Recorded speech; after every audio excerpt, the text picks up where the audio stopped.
Yes, it's khaki. It has been 47 weeks today since I had gastric bypass the day before Thanksgiving of 2022. It has been a good week full of lots of fun things. I went with one of my coworkers to see Wicked on Sunday, and then we went out afterwards for sushi. I did have a glass of wine at the play, tolerated it fine.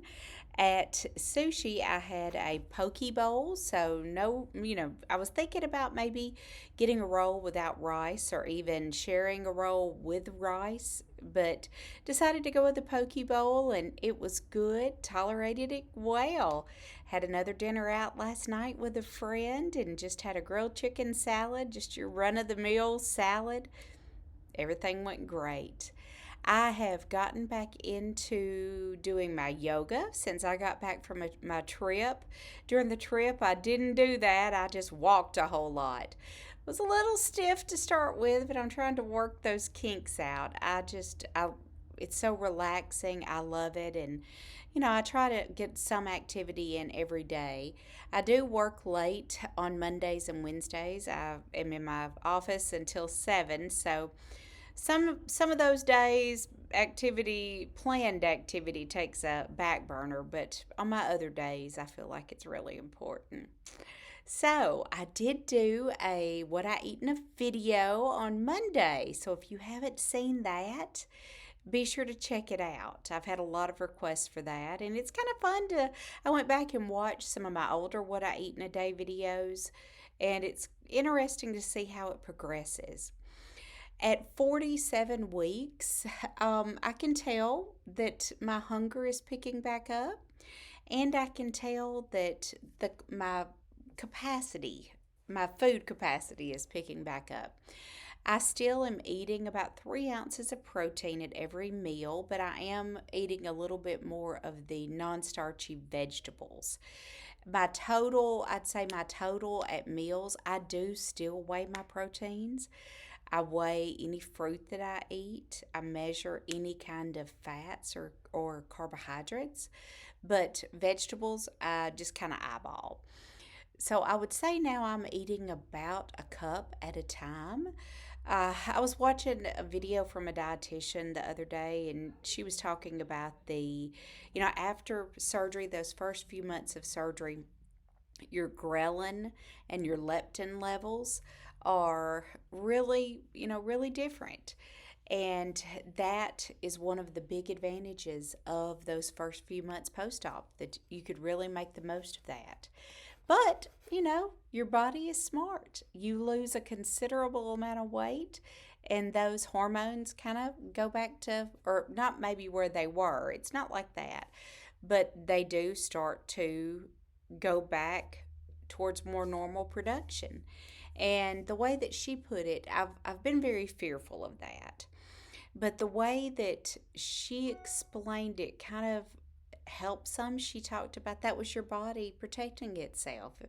If you had no appetite forever, then that's not your body, you would be forcing yourself to eat, and your body wouldn't get the nutrients that it needs. As far as calories, I talked about in my What I Eat in a Day video, I really don't count calories. I make sure that I eat every 3 to 4 hours. I try to eat protein heavy meals and snacks. My goal is 80 calories of protein a day. I try to stay under 50 grams of non starch or of stay under 50 grams of carbohydrates from non-starchy vegetable sources, so fruits, breads, grains. I do count milk products like yogurt, things like that in there. So 50 grams of things other than my non-starchy vegetables. Fat, I really don't count. I typically, at the end of the day, my tracking app has a pie chart. Ideally, I like to see 50% of my calories come from protein, and the other 50%, try to evenly divide them between carbohydrates and fat. I have my calories tend to run 1,000 to 1,200. That's not by design. That's just kind of where I tend to eat up to end up with that eating every 3 to 4 hours. I am still losing weight. Thankfully, this week I did have a 1 pound weight loss. At this point, I'm just thrilled to death with a weight loss.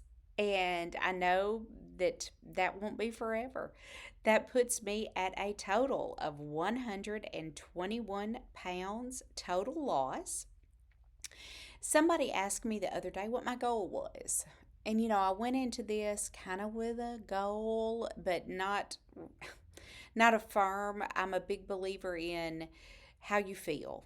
Of course, there's always a number that you'd like to see, but if you can do everything that you want to do, if you're able to decrease your medications, if you're able to feel better, and like me, one of my big goals was to be able to really enjoy traveling more, not have to have a extender on an airplane. I've achieved those things.